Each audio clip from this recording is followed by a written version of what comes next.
오늘의 교육 뉴스, 교육 플러스 오늘의 주요 교육 뉴스입니다. 서울교육감 보궐선거 사전투표 하루 앞두고 조전혁, 정근식 후보 날 선공방. 내일과 모레 서울교육감 보궐선거 사전투표가 실시되는 가운데 사전투표를 하루 앞두고 조전혁 후보와 정근식 후보가 날 선공방을 벌였습니다. 오늘 오전 서울시교육청 기자단 초청 간담회에 참석한 두 후보는 출마 이유와 이번 선거가 지닌 의미, 핵심 공약 등에서 완전히 상반된 입장을 드러냈습니다. 중도보수 진영 단일 후보로 추대된 조전혁 후보는 조희연 전 교육감이 재임한 10년 동안에 대해 어둠의 시기였고 혁신학교와 학생인권조례 정책은 실패로 판명났다고 주장했습니다. 조전혁 후보는 자신이 경제학자 출신임을 강조하면서 공교육도 서비스 산업이고 교육감은 공교육의 CEO로 품질을 강조하는 것은 당연하다고 말했습니다. 이어 교육청 산하에 학교평가청을 신설해 학교 교육력을 정확하게 측정, 평가의 서비스질을 획기적으로 개선하겠다고 설명하고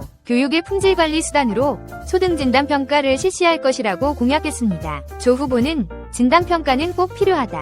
학생이 어느 수준인지를 제대로 파악해야 맞춤형 교육이 가능하다고 주장했습니다. 그러면서 진단평가와 지필고사는 다르다. 줄 세우기 평가가 아니라 저부담 테스트로 생각하고 이를 반복해 어떤 학교가 아이를 성장시키고 느리게 성장시키는지 파악할 수 있을 것이라고 설명했습니다. 또한 학교평가청에서 학부모와 학생을 대상으로 만족도 조사를 진행할 것이라며 교육감 직속 학부모의회를 신설하고 학부모가 교육 서비스의 질을 판단할 수 있게 많은 지표를 개발해 교육 정보를 공개하겠다고 약속했습니다. 교권 보호를 위해선 교육청 콜센터 신설 등을 공약으로 내세웠고 학생인권조례는 권리와 자유에는 책임과 의무가 따른다는 원칙을 담아 학생권리의무조례로 개정하겠다고 밝혔습니다. 아울러 학생 디지털 중독 문제 해결을 위해 학생들이 등교하면 휴대전화를 수거하는 정책을 시행하겠다고 공약했습니다. 특히 조전혁 후보는 정근식 후보가 유치원과 초중등교육을 잘 알지도 못한 채 출마해놓고 지금 공부하고 있다는 게 말이 되느냐며 아이들 미래를 놓고 이야기해야지 자신이 연구했던 일제강점기 때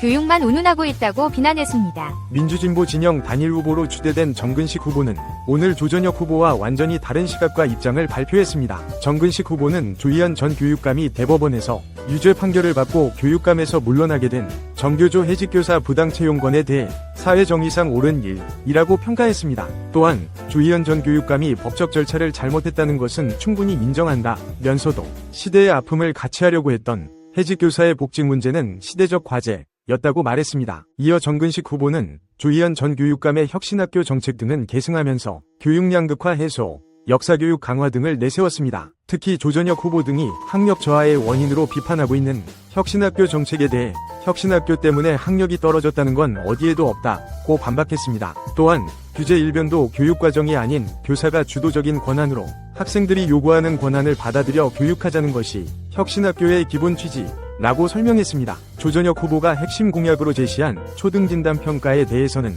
초등학교 지필평가 보완로 규정하고 과거의 일률적인 시험이 아니라 학생의 잠재 능력을 찾는 진단이 중요하다고 강조했습니다. 그러면서 정근식 후보는 맞춤형 처방을 하고 문제를 개선, 치유할 수 있는 센터가 필요하다면서 25개 자치구별 학습진단치유센터 설치를 공약했습니다. 이어 학생들의 역사교육을 위해 역사교육자료센터 건립 공약을 제시하고 역사교육자료를 취합한 인터넷 사이트 운영과 더불어 물리적인 공간을 신설하겠다고 약속했습니다. 정근식 후보는 조전혁 후보가 고등학교 시절 학교폭력에 연루된 것에 대해 학교폭력은 너무나 많은 상처를 피해자에게 남기고 있다. 학교폭력이 있는 사람이 지도자가 돼선 절대 안 된다며 강도 높게 비판했습니다. 이상 오늘의 교육 플러스 교육 뉴스를 마칩니다. 구독, 좋아요, 알림 설정 부탁드립니다. 감사합니다.